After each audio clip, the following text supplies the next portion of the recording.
After these things Paul departed from Athens and came to Corinth. He found a certain Jew named Aquila, a man of Pontus by race, who had recently come from Italy with his wife Priscilla, because Claudius had commanded all the Jews to depart from Rome. He came to them, and because he practiced the same trade, he lived with them and worked, for by trade they were tent makers. He reasoned in the synagogue every Sabbath and persuaded Jews and Greeks. But when Silas and Timothy came down from Macedonia, Paul was compelled by the Spirit, testifying to the Jews that Jesus was the Christ. When they opposed him and blasphemed, he shook out his clothing and said to them, "Your blood be on your own heads. I am clean. From now on I will go to the Gentiles."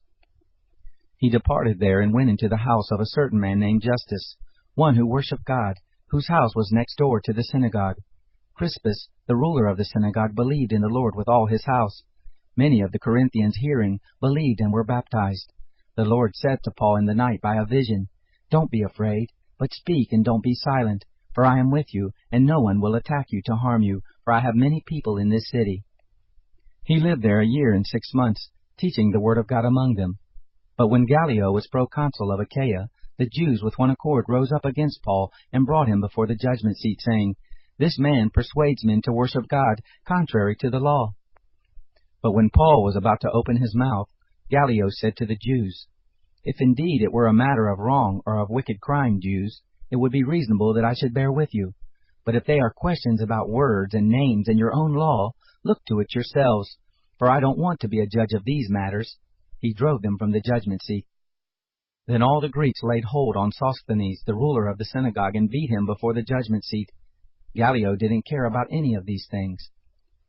Paul, having stayed after this yet many days, took his leave of the brothers, and sailed from there for Syria, with Priscilla and Aquila with him. He shaved his head in Cenchrea, for he had a vow. He came to Ephesus, and he left them there, but he himself entered into the synagogue and reasoned with the Jews. When they asked him to stay with them a longer time, he declined.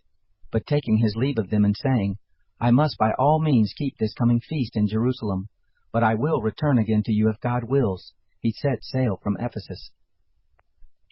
When he had landed at Caesarea, he went up and greeted the assembly, and went down to Antioch. Having spent some time there, he departed and went through the region of Galatia and Phrygia, in order establishing all the disciples. Now a certain Jew named Apollos, an Alexandrian by race, an eloquent man, came to Ephesus. He was mighty in the Scriptures. This man had been instructed in the way of the Lord, and being fervent in spirit, he spoke and taught accurately the things concerning Jesus, although he knew only the baptism of John. He began to speak boldly in the synagogue, but when Priscilla and Aquila heard him, they took him aside and explained to him the way of God more accurately. When he had determined to pass over into Achaia, the brothers encouraged him, and wrote to the disciples to receive him. When he had come, he helped them much who had believed through grace, for he powerfully refuted the Jews, publicly showing by the Scriptures that Jesus was the Christ.